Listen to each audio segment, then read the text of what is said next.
ಈಗ ಇವರೇನೋ ತಿನ್ನೋರು ಕುಡಿಯೋರು ಎಲ್ಲ ಅಸುರತ್ವ ರಾಕ್ಷಸಿ ವೃತ್ತಿ ಜನ್ಮ ಜನ್ಮಾಂತರ ಪಾಪ ಘಟಿಸಿ ಕಿರಿಮಿ ಕೀಟದ ಜನ್ಮಕ್ಕೆ ಹೋಗ್ತಾರೆ.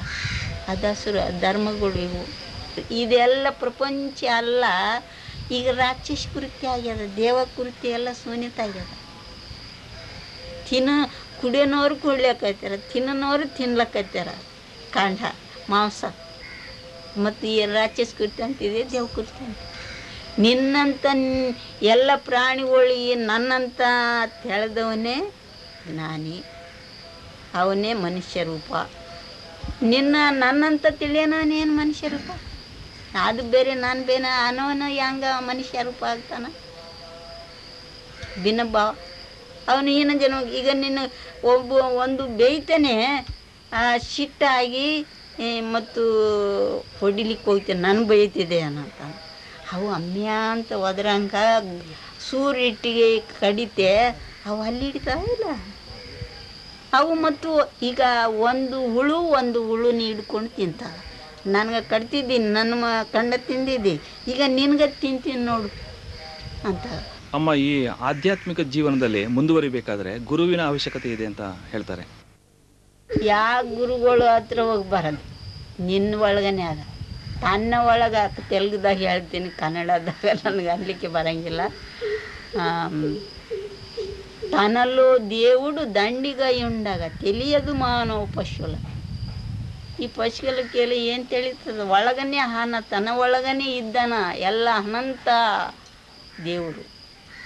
ಅದು ನೀನು ಆ ಅನಂತ ದೇವ್ರನ್ನೇ ನೀನು ಪಡ್ಕೊಳ್ಬೇಕಂತ ನೀನು ಮನೋಲಯ ಮಾಡಬೇಕು. ಯಾವುದು ನಾನಲ್ಲ ಅಂತಾನೆ, ದೇಹ ನಾನಲ್ಲ, ಗುಣ ನಾನಲ್ಲ, ಭಾವ ನಾನಲ್ಲ, ಭಾವಾತೀತ, ಗುಣಾತೀತ, ವೇದಾತೀತ, ಸೃಷ್ಟಿಕತೀತ ಆಗಬೇಕು. ಸೃಷ್ಟಿ ಇದೆಲ್ಲ ನಶಿಸ್ತದ, ನಾನು ನಶಿಸಂಗಿಲ್ಲ ಅಂತ ನಿರ್ಮಲ ವೃತ್ತಿದಾಗ ಇದ್ದಾಗ ಆವಾಗ ಮಾಡ್ತು ಯಾವಾಗ ಲಯ ಆಗ್ತದೆ ಆವಾಗ ನಿನ್ನ ನಿಜ ರೂಪ ಕಾಣ್ತದೆ. ಅಷ್ಟುವರೆಗೆ ಕಾಣಂಗಿಲ್ಲ ನಾನು ಎಲ್ಲ. ಅದು ಈಗ ಅದೆಲ್ಲ ಮಾಡಲಿಕ್ಕೆ ಶಕ್ತಿ ಇಲ್ಲನೇ ಏನೋ ಒಂದು ಮಠ ಮಾಡ್ಕೊಳ್ತಾರೆ, ಗಡಿಸ್ಕೊಳ್ತಾರೆ, ಎಲ್ಲ ಭೋಗ ಇಂದ್ರಿಯ ಭೋಗಗಳು ಭೋಗಿಸ್ಕೊತ ಇರ್ತಾರೆ. ಅವರು ಸಾಧು ಇರ್ತಲ್ಲ. ಇಂದ್ರಿಯಗಳು ಯಾಕೆ ಇವೆಲ್ಲ ತಿಕ್ಕಬೇಕು. ಈಗ ಇಂದ್ರಿಯಗಳಿಗೆಲ್ಲ ತಿಕ್ಕಿ ನಿನ್ನ ನಿಜ ರೂಪ ಕಾಣಬೇಕು. ಇವೆಲ್ಲ ಇದಕ್ಕೆ ಮೋಹ ಆಗಿನವರು ಸಾಧು ರೂಪ ಅಲ್ಲ. ಏನೋ ಎಲ್ಲ ಮಠಗಳು ಮಕ್ಕಳು ಮಾಡ್ತಾರೆ, ಗಡಿಸ್ಕೊಳ್ತಾರೆ, ಎಲ್ಲ ಭಕ್ತರು ಬರ್ತಾರೆ, ಕೊಡ್ತಾರೆ, ರೊಕ್ಕ ಮೋದಾಗಿದ್ದವರು ಸಾಧರಲ್ಲ. ನಿರಾಶೆ ಆಗಬೇಕು, ನಿರ್ಮೋಹ ಆಗಬೇಕು. ಅಕ್ಕ ಮಾದೇವಿ ನೋಡು, ಆಕಿ ಇದೆಲ್ಲ ನಾನು ರೋಗ ಇಲ್ಲನ ಗಂಡನು, ಕೀಡಿ ಇಲ್ಲನ ಗಂಡನು, ಜನನ ಇಲ್ಲನ ಗಂಡನು, ಮರಣನ ಇಲ್ಲನ ಗಂಡನು ನಾನು ಮಾಡ್ಕೊಂಡಿದ್ದಿ, ಈ ಗಂಡನ ತೊಗೊಂಡೋಗಿ ಹೊಲೆಯಾಗ ಹಾಕ್ಬಿಡ್ರಿ ಅಂತಾನ ಆಕಿ.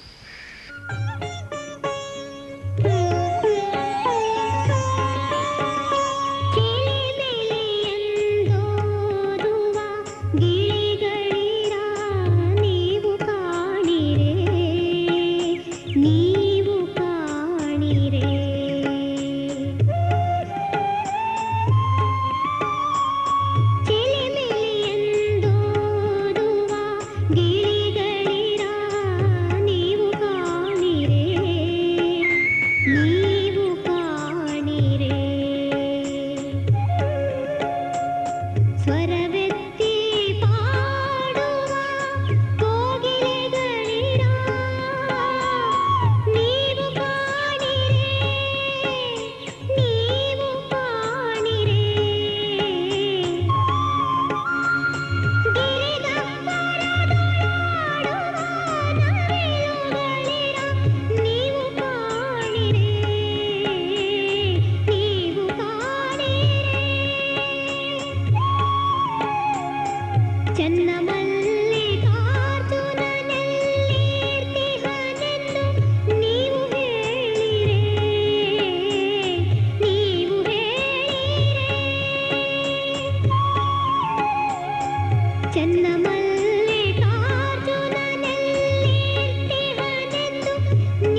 ಬೆಟ್ಟದ ಮೇಲೆ ಈಗ ಸಿದ್ದೇಶ್ವರ ಗುಡಿ ಇರುವ ಜಾಗದಲ್ಲಿ ಹಳೆಯ ಹುಣಸೆ ಮರ ಒಂದಿತ್ತು.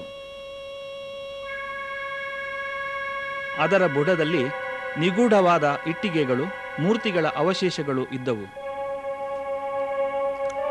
ಆ ಇಟ್ಟಿಗೆಗಳನ್ನೇ ಬಳಸಿ ಅಮ್ಮನವರು ಶಿವಾಲಯವೊಂದನ್ನು ನಿರ್ಮಿಸಿದರು. ಕಾಶಿಯಿಂದ ತಂದ ಶಿವಲಿಂಗದ ಪ್ರತಿಷ್ಠಾಪನೆಯೂ ಆಗಿ ಬೆಟ್ಟಕ್ಕೆ ಮಾಣಿಕಗಿರಿ ಎಂಬ ನಾಮಕರಣವಾಯಿತು.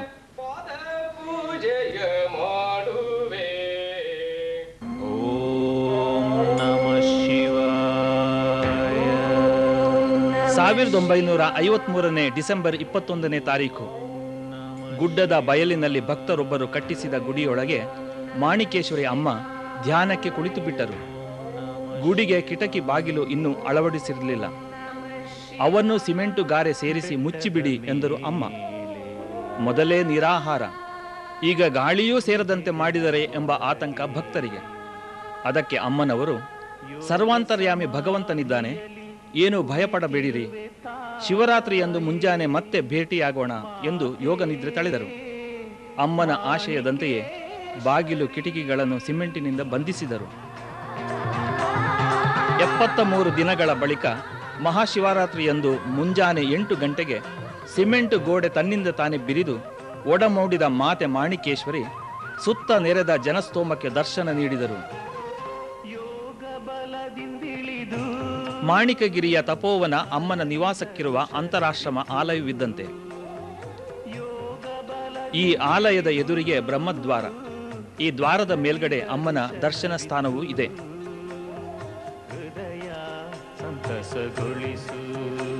ಇಡ ಪಿಂಗಳಗಳೆಂಬ ಚಿಕ್ಕ ದ್ವಾರಗಳು ಆವರಣದ ಎಡಬಲಗಳಲ್ಲಿವೆ.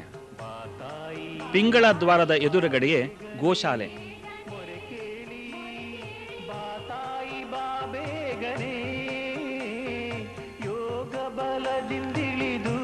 ಬ್ರಹ್ಮದ್ವಾರದ ಮುಂಭಾಗದಲ್ಲಿ ಕೂಗಳತೆಯ ದೂರದಲ್ಲಿ ಎತ್ತರದ ವೇದಿಕೆಯೊಂದಿದೆ. ಮಹಾಶಿವರಾತ್ರಿ, ಗುರುಪೂರ್ಣಿಮೆ ಮುಂತಾದ ಪರ್ವ ದಿನಗಳಲ್ಲಿ ಸಹಸ್ರಾರು ಸಂಖ್ಯೆಯಲ್ಲಿ ಸೇರುವ ಭಕ್ತರಿಗಾಗಿ ಈ ಲಿಂಗಾಕೃತಿಯ ಆಸನ ವ್ಯವಸ್ಥೆ.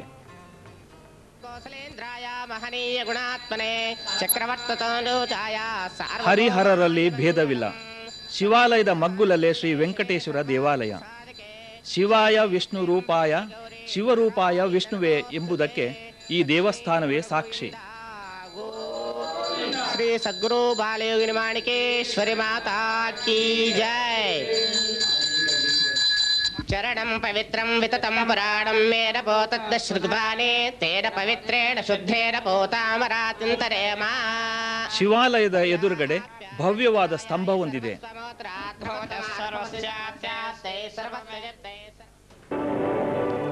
ಮುಂದೆ ಸಾಗಿದರೆ ಬ್ರಹ್ಮ ದೇವಾಲಯ. ಚತುರ್ಮುಖ ಬ್ರಹ್ಮನ ಆಲಯದ ಅಕ್ಕಪಕ್ಕ ವಿದ್ಯಾಮಾತೆ ಸರಸ್ವತಿ, ವೇದಮಾತೆ ಗಾಯತ್ರಿ ಗುಡಿಗಳು.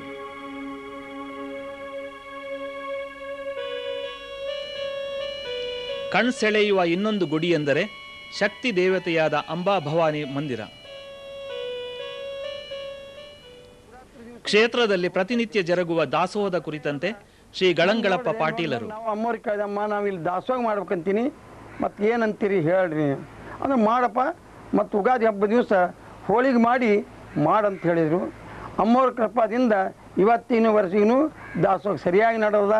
ಮತ್ತು ನಮ್ಗೆ ಯಾವುದೂ ತ್ರಾಸಾಗಿಲ್ಲ, ಯಾವ ಥರದ್ದು ತಕ್ಲೀಫಿಲ್ಲ, ನಮಗೇನಾದರೂ ವಜ್ಜಿನೂ ಆಗಿಲ್ಲ. ಅಮ್ಮನ ದಯದಿಂದ ಅದು ಸರಿಯಾಗೇ ನಡೆದವು. ಇವತ್ತು ನಡೀತಾನೆ ಇದೆ, ಮುಂದೂ ನಡೀದನೇ ಇರ್ಬೋದು ಅಂತ ನಮ್ಗೆ ಅಮ್ಮನ ಆಶೀರ್ವಾದ ಅದ. ಇಲ್ಲಿ ಬಂದಾಗ ಭಾಳ ಮಹತ್ವನೂ ಆಗ್ಯದ. ಮಹತ್ವನ ಇವತ್ತು ನಮ್ಗೆ ದಾಸೋಹ ನಡೆದ 25 ವರ್ಷ ಆಗ್ತಾ ಬಂದೆ. ಯಾವ ಥರದ್ದು ನಮ್ಗೆ ಕೊರತೆ ಇಲ್ಲ, ತಂಗಿಲ್ಲ, ತಕ್ಲೀಫಿಲ್ಲ, ಯಾವ ತರ್ಪಿಲೂ ಇಲ್ಲ. ನಾವು ಯಾರ ಬಳಿ ಚಂದ ಕೇಳೋಕ್ಕೂ ಹೋಗಲ್ಲ. ಅಮ್ಮನ ದಯದಿಂದ, ಅಮ್ಮನ ಕೃಪಾದಿಂದ ಸರಿಯಾಗಿ ನಡೆದವು. ಅಹಿಂಸಾ ಪರಮೋಧರ್ಮ ಎಂಬ ನೀತಿಯೇ ಅಮ್ಮನವರ ಪರಮಗುರಿ ಎಂದವರು ಶ್ರೀ ಬಸಯ್ಯ ಸ್ವಾಮಿ. ಅಮ್ಮವರ ಮೂಲ ಮಂತ್ರ ಅಹಿಂಸೋ ಪರಮೋ ಧರ್ಮ. ಮನುಷ್ಯರಾದವರು ಮನುಷ್ಯರಾಗಿ ಬಾಳಬೇಕು, ಮನುಷ್ಯರಾಗಿ ಉಳಿಬೇಕು, ಮನುಷ್ಯರಾಗಿಯೇ ಜೀವನ ಮಾಡಬೇಕು ಎಂಬುದೇ ಅಮ್ಮವರ ಮಾರ್ಗದರ್ಶನ. ಪ್ರಾಣಿ ಬಲಿ ಮಾಡಬಾರ್ದು, ಮಾಂಸಾಹಾರಿ ಮಾಡಬಾರ್ದು, ಕುಡಿತನ ಮಾಡಬಾರ್ದು. ಇವು ಮಾನವನ ಗುಣಧರ್ಮಗಳಲ್ಲ. ಮಾಂಸಾಹಾರಿ ಮಾಡುವುದು ಮಾನವನ ಧರ್ಮಕ್ಕೆ ವಿರೋಧವಾದದ್ದು. ಪಕ್ಷಿ ಪ್ರಾಣಿಗಳು ಮಾಡ್ತಕ್ಕಂಥ ಕಾರ್ಯ ಮಾನವ ಮಾಡ್ತಿದ್ದಾನೆ, ಇದು ಮಾನವನಿಗೆ ಸಲ್ಲಲಾರದ ಕಾರ್ಯ ಅಂತ ಅಮ್ಮವರು ಹೇಳ್ತಿದ್ದಾರೆ.